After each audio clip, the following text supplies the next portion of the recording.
दिल से बुलाए मानसू कुमार आया था जो कंप्लीट हाइड्रोजनेशन ऑफ अल्कीन और अल्काइन के बारे में पढ़ेंगे। चैप्टर हमारा ऑर्गेनिक केमिस्ट्री ऑफ क्लास 11 का। Complete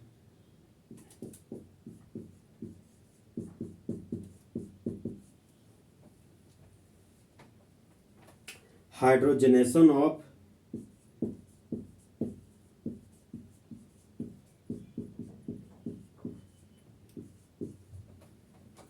alkyne and alkyne.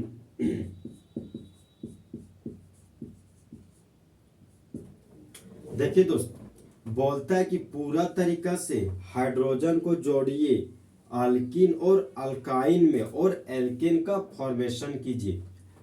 तो एसन का मतलब रिएक्शन हो गया दोस्तों, एक वो खास रिएक्शन जिसमें पूरे तरीके से हाइड्रोजन को जोड़ा जाता है उसको कंप्लीट हाइड्रोजनेशन कहते हैं। अल्क का मतलब हाइड्रोकार्बन हो गया और इन का मतलब डबल बॉन्ड हो गया।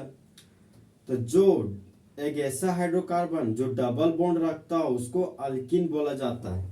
अल्क का मतलब हाइड्रोकार्बन होता है और वाइन का मतलब ट्रिपल बॉन्ड होता है।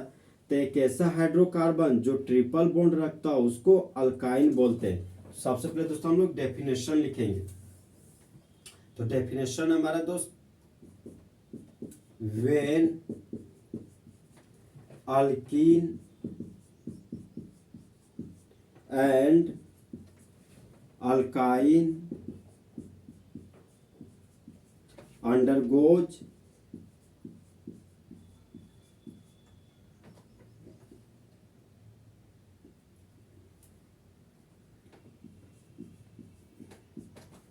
complete hydrogenation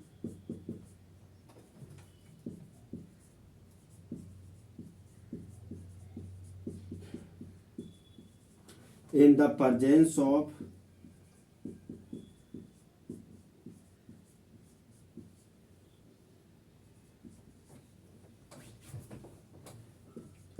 nickel catalyst, then alkane is formed।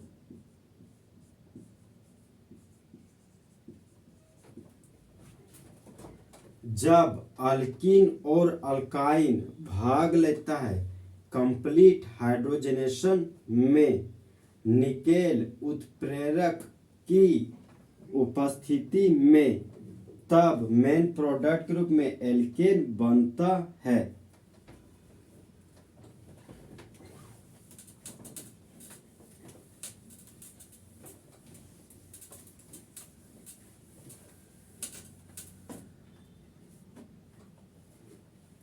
अब हम लोग दोस्त एग्जाम्पल देखेंगे।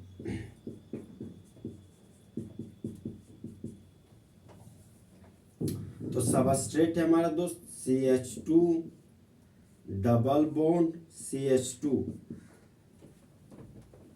और रिएजेंट है हमारा दोस्त हाइड्रोजन मॉलिक्यूल और कैटलिस्ट है हमारा निकेल। अब देखिए दोस्त, डबल बॉन्ड से जुड़ा हुआ carbon senior carbon, double bond से जुड़ा हुआ कार्बन सीनियर कार्बन। तो इस कार्बन के पास 2 हाइड्रोजन है, डबल बॉन्ड से जुड़ा हुआ कार्बन के पास 2 हाइड्रोजन है, तो हाइड्रोजन का संख्या बराबर हो गया। तो यह हमारा दो सिमेट्रिकल अल्कीन है। तो 2 कार्बन के लिए रूट वर्ड हो गया ईथ और डबल बॉन्ड के लिए इन लिखते हैं। तो इस कंपाउंड का यूपेक नेम हो गया इथिन। अब देखिए दोस्त, निकेल कैटलिस्ट है तो निकेल कैटलिस्ट हमेशा होमोलाइटिक फिजन शो करता है। सिग्मा बॉन्ड है, सिग्मा बॉन्ड को तोड़ दिए तो एक सिग्मा बॉन्ड को तोड़ने पर 2 इलेक्ट्रॉन प्राप्त हुआ। 1 इलेक्ट्रॉन राइट हाइड्रोजन को दिए और 1 इलेक्ट्रॉन लेफ्ट वाले हाइड्रोजन को दिए। तो जब हाइड्रोजन के मुंडी पर अनपेयर्ड इलेक्ट्रॉन हो तो उसको हाइड्रोजन फ्री रेडिकल पढ़ते हैं। जब हाइड्रोजन के मुंडी पर अनपेयर्ड इलेक्ट्रॉन हो तो उसको हाइड्रोजन फ्री रेडिकल पढ़ा जाता है। अब एक पाई बॉन्ड है दोस्तों, पाई बॉन्ड को तोड़े तो 2 इलेक्ट्रॉन प्राप्त हुआ है, 1 इलेक्ट्रॉन राइट कार्बन को दे दिए और 1 इलेक्ट्रॉन लेफ्ट कार्बन को दे दिए। तो कार्बन के मुंडी पर फ्री रेडिकल जनरेट हुआ तो इसको कार्बन फ्री रेडिकल पढ़ा जाता है। अब देखिए दोस्तों, यहाँ पर CH2 है तो यहाँ पर लिख दिए CH2। अब ये फ्री रेडिकल और ये फ्री रेडिकल आपस में जुड़कर बॉन्ड बना लिया तो CH2 से CH3 बन गया। सिंगल बॉन्ड था तो सिंगल बॉन्ड दे दिए, CH2 था तो यहाँ पर CH2 लिख दिए। अब ये फ्री रेडिकल और ये फ्री रेडिकल आपस में जुड़कर बॉन्ड बना लिया तो एक हाइड्रोजन दो CH2 में जुड़ गया तो ये बन गया CH3। तो प्रिंसिपल चेन हो गया दोस्तों हमारा 2 कार्बन का, तो 2 कार्बन के लिए रूट वर्ड हो गया ईथ। कार्बन और कार्बन के बीच सिंगल बॉन्ड है तो प्राइमरी सफिक्स के रूप में एन लिख दिए तो इस कंपाउंड का यूपेक नेम हो गया इथेन। तो जब इथीन प्रतिक्रिया करता है हाइड्रोजन के साथ निकेल कैटेलिस्ट की उपस्थिति में तब मेन प्रोडक्ट के रूप में इथेन बनता है।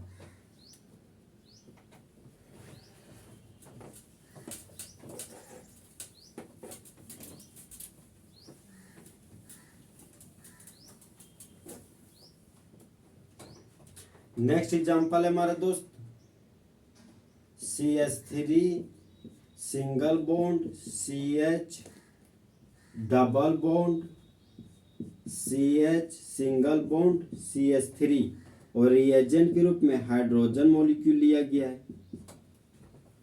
और कैटलिस्ट है हमारा दोस्त निकेल। तो डबल बॉन्ड से जुड़ा हुआ carbon senior carbon, double bond से जुड़ा हुआ कार्बन सीनियर कार्बन। तो डबल बॉन्ड से जुड़ा हुआ कार्बन के पास यहाँ भी एक हाइड्रोजन है, यहाँ भी एक हाइड्रोजन है, तो हाइड्रोजन का संख्या बराबर है इसलिए यह हमारा सिमेट्रिकल अल्कीन है। तो प्रिंसिपल चेन हो गया हमारा दोस्त 1 कार्बन 2 कार्बन 3 कार्बन और 4 कार्बन का। तो 4 कार्बन के लिए रूट वर्ड ब्यूट लिख दिए, 2 नंबर पर डबल बॉन्ड है तो लिख दिए 2 इन। अल्फाबेट और नंबर है तो दूर हटो का साइन दे दिए, नंबर और अल्फाबेट है दूर हटो का साइन दे दिए तो इस कंपाउंड का यूपेक नेम हो गया ब्यूट 2 इन। अब देखिए दोस्त, कैटलिस्ट के रूप में निकेल है तो जब कैटलिस्ट के रूप में निकेल होता है तब होने वाला फिजन होमोलाइटिक फिजन होता है। तो सिग्मा बॉन्ड को तोड़े तो एक सिग्मा बॉन्ड में 2 इलेक्ट्रॉन है तो 1 इलेक्ट्रॉन को राइट वाला हाइड्रोजन के पास दे दिए और 1 इलेक्ट्रॉन को लेफ्ट वाला हाइड्रोजन के पास दे दिए। तो होमोलाइटिक फिजन को दोस्त हाफ हेड एरो की मदद से दिखाते हैं। तो जब हाइड्रोजन के मुंडी पर अनपेयर्ड इलेक्ट्रॉन हो तो उसको हाइड्रोजन फ्री रेडिकल पढ़ा जाता है। जब हाइड्रोजन के मुंडी पर अनपेयर्ड इलेक्ट्रॉन हो तो उसको हाइड्रोजन फ्री रेडिकल पढ़ते हैं। अब एक पाई बॉन्ड में 2 इलेक्ट्रॉन होता है तो होमोलाइटिक फिजन करना है तो होमोलाइटिक फिजन में हाफ हेड एरो की मदद से इलेक्ट्रॉन को बांटते हैं। तो 1 इलेक्ट्रॉन राइट कार्बन के पास गया और 1 इलेक्ट्रॉन लेफ्ट कार्बन के पास गया। तो जब कार्बन के मुंडी पर अनपेयर्ड इलेक्ट्रॉन हो तो उसको कार्बन फ्री रेडिकल बोला जाता है। अब CH3 था तो यहाँ पर CH3 लिख दिए, सिंगल बॉन्ड है तो यहाँ पर सिंगल बॉन्ड दे दिए, CH था तो CH लिख दिए। अब ये फ्री रेडिकल और ये फ्री रेडिकल आपस में जुड़कर बॉन्ड बना लिया तो CH में जब एक हाइड्रोजन को जोड़ दिए तो CH2 बन गया। फिर आगे बढ़े तो सिंगल बॉन्ड था तो सिंगल बॉन्ड लिख दिए, CH था तो CH लिख दिए। अब यह फ्री रेडिकल इस फ्री रेडिकल के साथ जुड़कर बॉन्ड बना लिया तो जब CH में से एक हाइड्रोजन को जोड़ दिए तब CH2 बन गया। सिंगल बॉन्ड और CH3 है यहाँ पर लिख दिए सिंगल बॉन्ड और CH3। तो प्रिंसिपल चेन हो गया हमारा दोस्त 1 कार्बन 2 कार्बन 3 कार्बन और 4 कार्बन का। तो 4 कार्बन के लिए रूट वर्ड ब्यूट हो गया, कार्बन और कार्बन के बीच सिंगल बॉन्ड है तो प्राइमरी सफिक्स के रूप में एन लिख दिए। तो इस कंपाउंड का यूपेक नेम हो गया ब्यूटेन। तो जब ब्यूट 2 इन प्रतिक्रिया करता है हाइड्रोजन के साथ निकेल कैटेलिस्ट की उपस्थिति में, तब मेन प्रोडक्ट के रूप में ब्यूटेन का फॉर्मेशन होता है।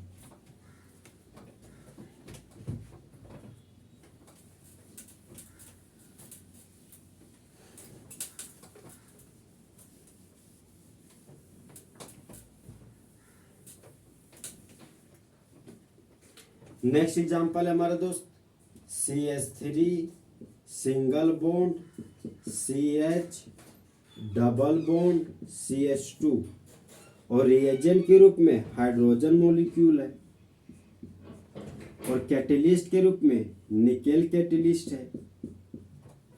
अब देखिए दोस्त, डबल बॉन्ड से जुड़ा हुआ carbon senior carbon, double bond से जुड़ा हुआ कार्बन सीनियर कार्बन। तो इस सीनियर के कार्बन के पास एक हाइड्रोजन है, इस सीनियर कार्बन के पास 2 हाइड्रोजन है। तो हाइड्रोजन का संख्या बराबर नहीं है, तो यह हमारा अनसिमेट्रिकल अल्कीन है। देखिए तो जब निकेल कैटेलिस्ट होता है तो होने वाला फिजन होमोलाइटिक फिजन कहलाता है। तो होमोलाइटिक फिजन में से एक बॉन्ड को तोड़ने पर 2 इलेक्ट्रॉन प्राप्त होता है और उसको हाफ हेडेरो की मदद से दिखाते हैं। तो एक बॉन्ड में 2 इलेक्ट्रॉन होता है, तो एक इलेक्ट्रॉन राइट हाइड्रोजन को दिए और एक इलेक्ट्रॉन लेफ्ट हाइड्रोजन को दिए। तो हाइड्रोजन के मुंडी पर अनपेयर्ड इलेक्ट्रॉन आया और हाइड्रोजन के मुंडी पर अनपेयर्ड इलेक्ट्रॉन आया। तो जब हाइड्रोजन के मुंडी पर अनपेयर्ड इलेक्ट्रॉन होता है तो उसको हाइड्रोजन फ्री रेडिकल पढ़ा जाता है। जब हाइड्रोजन के मुंडी पर अनपेयर्ड इलेक्ट्रॉन होता है तो उसको हाइड्रोजन फ्री रेडिकल पढ़ते हैं। अब एक पाई बॉन्ड में 2 इलेक्ट्रॉन होता है, तो पाई बॉन्ड को तोड़े तो एक इलेक्ट्रॉन राइट कार्बन के पास गया और एक इलेक्ट्रॉन लेफ्ट कार्बन के पास गया। तो जब कभी कार्बन के मुंडी पर अनपेयर्ड इलेक्ट्रॉन हो तो इसको कार्बन फ्री रेडिकल बोलते हैं। तो डबल बॉन्ड से जुड़ा हुआ carbon senior carbon, double bond से जुड़ा हुआ कार्बन सीनियर कार्बन। तो नंबरिंग को इस तरीके से करना है कि सीनियर कार्बन को छोटा से छोटा नंबर मिल सके। तो नंबरिंग दोस्त राइट टू लेफ्ट होगा, 1 कार्बन, 2 कार्बन, 3 कार्बन। तो 3 कार्बन के लिए रूट वर्ड प्रोप हो गया और डबल बॉन्ड के लिए इन लिख दिए। अब CH3 था तो यहाँ पर CH3 लिख दिए।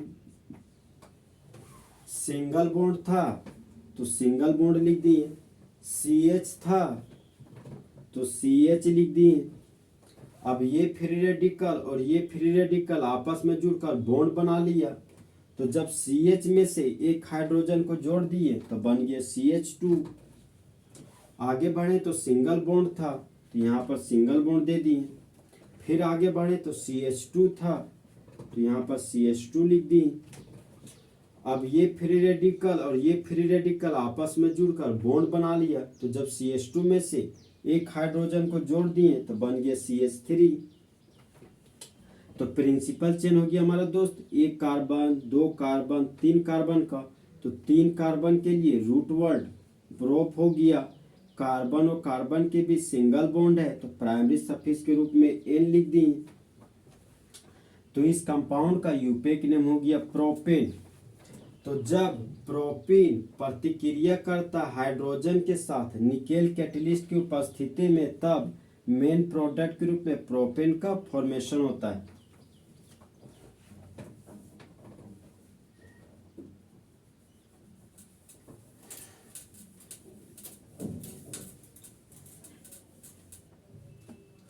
नेक्स्ट कंपाउंड है हमारा दोस्त CH3 सिंगल बॉन्ड कार्बन और कार्बन के नीचे CH3 लगा हुआ है। फिर है डबल बॉन्ड, फिर है CH2 और रिएजेंट के रूप में हाइड्रोजन मॉलिक्यूल है और कैटेलिस्ट के रूप में निकेल कैटेलिस्ट है। अब देखिए दोस्त, एक सिग्मा बॉन्ड को तोड़ें तो 2 इलेक्ट्रॉन प्राप्त हुआ। तो निकेल कैटेलिस्ट की उपस्थिति में हमेशा होमोलाइटिक फिजन होता, मतलब एक बॉन्ड को अगर तोड़ेंगे तो 2 इलेक्ट्रॉन प्राप्त होगा। उसमें से एक इलेक्ट्रॉन राइट कार्बन को देंगे, एक इलेक्ट्रॉन लेफ्ट कार्बन को देंगे। अगर हाइड्रोजन होगा तो एक इलेक्ट्रॉन राइट हाइड्रोजन को देंगे, एक इलेक्ट्रॉन लेफ्ट हाइड्रोजन को देंगे। तो होमोलाइटिक फिजन को हाफ हेड एरो की मदद से दिखाते हैं। तो एक बॉन्ड को तोड़े, 2 इलेक्ट्रॉन प्राप्त हुआ, एक इलेक्ट्रॉन राइट हाइड्रोजन को दे दिए और एक इलेक्ट्रॉन लेफ्ट हाइड्रोजन को दे दिए। एक पाई बॉन्ड को तोड़े तो 2 इलेक्ट्रॉन प्राप्त हुआ। एक इलेक्ट्रॉन राइट हाइड्रोजन को दे दिए और एक इलेक्ट्रॉन लेफ्ट कार्बन को दे दिए। तो जब हाइड्रोजन के मुंडी पर अनपेयर्ड इलेक्ट्रॉन हो तो इसको हाइड्रोजन फ्री रेडिकल पढ़ते हैं। जब हाइड्रोजन के मुंडी पर अनपेयर्ड इलेक्ट्रॉन हो तब हाइड्रोजन फ्री रेडिकल पढ़ा जाता है। और जब कार्बन के मुंडी पर अनपेयर्ड इलेक्ट्रॉन हो तो इसको कार्बन फ्री रेडिकल पढ़ते हैं। जब कार्बन के मुंडी पर अनपेयर्ड इलेक्ट्रॉन हो तो इसको कार्बन फ्री रेडिकल पढ़ा जाता है। तो CH3 था तो यहाँ पर लिख दिए CH3। सिंगल बॉन्ड था तो यहाँ पर सिंगल बॉन्ड लिख दिए। कार्बन था तो कार्बन लिख दिए। कार्बन के नीचे सिंगल बॉन्ड और CH3 था तो सिंगल बॉन्ड और CH3 लिख दिए।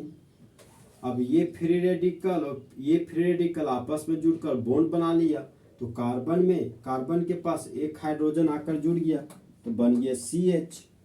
फिर आगे बढ़े तो सिंगल बॉन्ड था तो सिंगल बॉन्ड दे दिए। यहाँ पर CH2 था तो CH2 लिख दिए। अब यह अनपेयर्ड इलेक्ट्रॉन और ये अनपेयर्ड इलेक्ट्रॉन मतलब ये फ्री रेडिकल आपस में जुड़कर बॉन्ड बना लिया तो जब CH2 में से एक हाइड्रोजन को जोड़ देते हैं तब CH3 बन जाता है। तो प्रिंसिपल चेन हो गया हमारे दोस्त, 1 कार्बन 2 कार्बन 3 कार्बन। अब ये प्रिंसिपल चेन से बाहर चला गया तो ये बन गया ब्रांच। तो CH3 को ब्रांच के रूप में मिथाइल बोलते हैं। सबसे पहले ब्रांच का नाम लिखेंगे तो 2 पर क्या है मिथाइल, लिख दिए 2 मिथाइल। 3 कार्बन के लिए रूट वर्ड प्रोप हो गया। कार्बन और कार्बन के बीच सिंगल बॉन्ड है तो प्राइमरी सफिक्स के रूप में N लिख दिए। नंबर और अल्फाबेट है तो दूर हटो का साइन दे दिए। तो इस कंपाउंड का यूपेक नेम हो गया 2 मिथाइल प्रोपेन। डबल बॉन्ड से जुड़ा हुआ carbon single carbon, double bond से जुड़ा हुआ कार्बन सिंगल कार्बन। तो नंबरिंग कुछ इस तरीके से करना है कि सिंगल कार्बन प्रिंसिपल चेन में शामिल हो जाना चाहिए। तो प्रिंसिपल चेन हो गया हमारा दोस्त 1 कार्बन 2 कार्बन और 3 कार्बन। अब ये प्रिंसिपल चेन से बाहर चला गया तो ये हमारा बन गया ब्रांच। तो CH3 को ब्रांच के रूप में मिथाइल बोलते हैं। सबसे पहले दोस्त हम लोग ब्रांच का नाम लिखते हैं तो 2 नंबर पर मिथाइल है तो लिख दिए 2 मिथाइल। अब देखिए दोस्त 3 कार्बन के लिए रूट वर्ड हो गया प्रोप और डबल बॉन्ड के लिए प्राइमरी सफिक्स के रूप में इन लिख दिए। ये नंबर है ये अल्फाबेट है तो दूर हटो का साइन दे दिए। तो इस कंपाउंड का यूपेक नेम हो गया 2 मिथाइल प्रोपीन। तो जब 2 मिथाइल प्रोपीन प्रतिक्रिया करता है हाइड्रोजन के साथ निकेल कैटेलिस्ट की उपस्थिति में तब मेन प्रोडक्ट के रूप में 2 मिथाइल प्रोपेन का फॉर्मेशन करता है।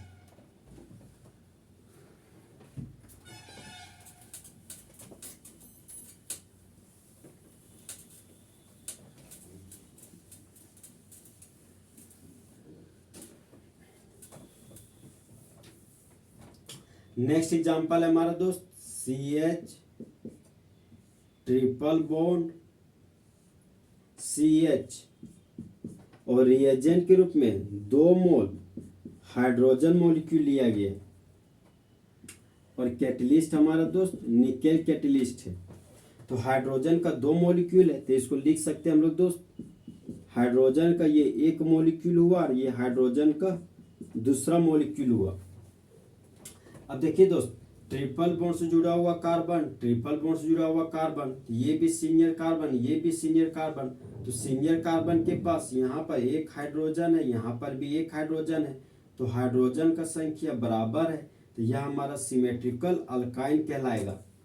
अब देखिए दोस्त कैटेलिस्ट के रूप में निकेल लिया गया है तो जब कभी भी कैटेलिस्ट के रूप में निकेल हो तो वह हमारा होमोलाइटिक फिजन शो करेगा। मतलब एक बॉन्ड को तोड़ेंगे, ये हमारा बॉन्ड है दोस्तों, एक बॉन्ड को तोड़े तो 2 इलेक्ट्रॉन प्राप्त हुआ तो 1 इलेक्ट्रॉन राइट वाला हाइड्रोजन को देंगे 1 इलेक्ट्रॉन लेफ्ट वाला हाइड्रोजन को देंगे, 1 इलेक्ट्रॉन राइट कार्बन को देंगे 1 इलेक्ट्रॉन लेफ्ट कार्बन को देंगे। और होमोलाइटिक फिजन को हाफ हेड एरो की मदद से दिखाते हैं। तो एक बॉन्ड को तोड़े तो 2 इलेक्ट्रॉन प्राप्त हुआ, तो 1 इलेक्ट्रॉन राइट हाइड्रोजन को दिए, फिर 1 इलेक्ट्रॉन लेफ्ट हाइड्रोजन को दिए। अब ये दोस्त हमारा हाइड्रोजन का पहला मॉलिक्यूल है और ये हमारा हाइड्रोजन का दूसरा मॉलिक्यूल है। फिर एक सिग्मा बॉन्ड को तोड़े तो 2 इलेक्ट्रॉन प्राप्त हुआ, 1 इलेक्ट्रॉन राइट हाइड्रोजन को दिए और 1 इलेक्ट्रॉन लेफ्ट हाइड्रोजन को दिए। तो जब कभी दोस्त हाइड्रोजन के मुंडी पर अनपेयर्ड इलेक्ट्रॉन हो तो उसको हाइड्रोजन फ्री रेडिकल पढ़ते हैं।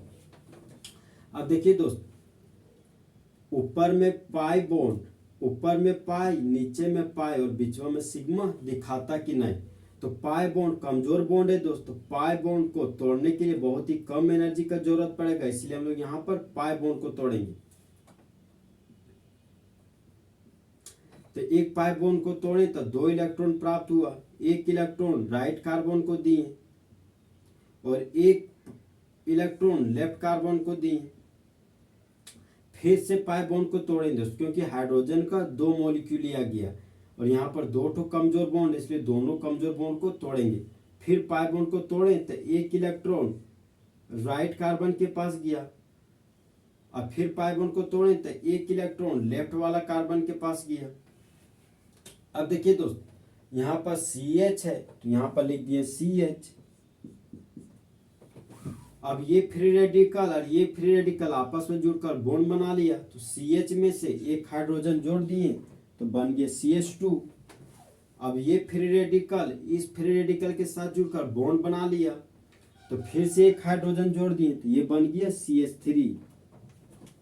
फिर आगे बढ़े तो सिंगल बॉन्ड था, तो यहाँ पर सिंगल बॉन्ड दे दिए, यहाँ पर CH था तो CH लिख दिए। अब देखिए दोस्त, यह फ्री रेडिकल और ये फ्री रेडिकल आपस में जुड़कर बॉन्ड बना लिया, तो जब CH में से एक हाइड्रोजन जोड़ दिए तो बन गया CH2। फिर ये फ्री रेडिकल और ये फ्री रेडिकल आपस में जुड़कर बॉन्ड बना लिया, तो जब CH2 में से एक हाइड्रोजन को जोड़ दिए तो बन गया CH3। तो प्रिंसिपल चेन हो गया दोस्त हमारा 2 कार्बन का, तो 2 कार्बन के लिए रूट वर्ड हो गया ईथ। कार्बन और कार्बन के बीच सिंगल बॉन्ड है तो प्राइमरी सफिक्स के रूप में N लिख दी। 2 कार्बन के लिए रूट वर्ड हो गया ईथ, और ट्रिपल बॉन्ड के लिए प्राइमरी सफिक्स के रूप में वाइन लिखते हैं। तो इस कंपाउंड का यूपेक नेम हो गया इथाइन। तो जब इथाइन प्रतिक्रिया करता है 2 मोल हाइड्रोजन मॉलिक्यूल के साथ निकेल कैटेलिस्ट की उपस्थिति में, तब मेन प्रोडक्ट के रूप में इथेन का फॉर्मेशन होता है। तो होने वाला रिएक्शन हमारा दोस्त कंप्लीट हाइड्रोजनेशन ऑफ अल्काइन कहलाता है। चीते की चाल, बाज की नजर, हिमांशु कुमार के कैलकुलेशन पर कभी शक नहीं करना।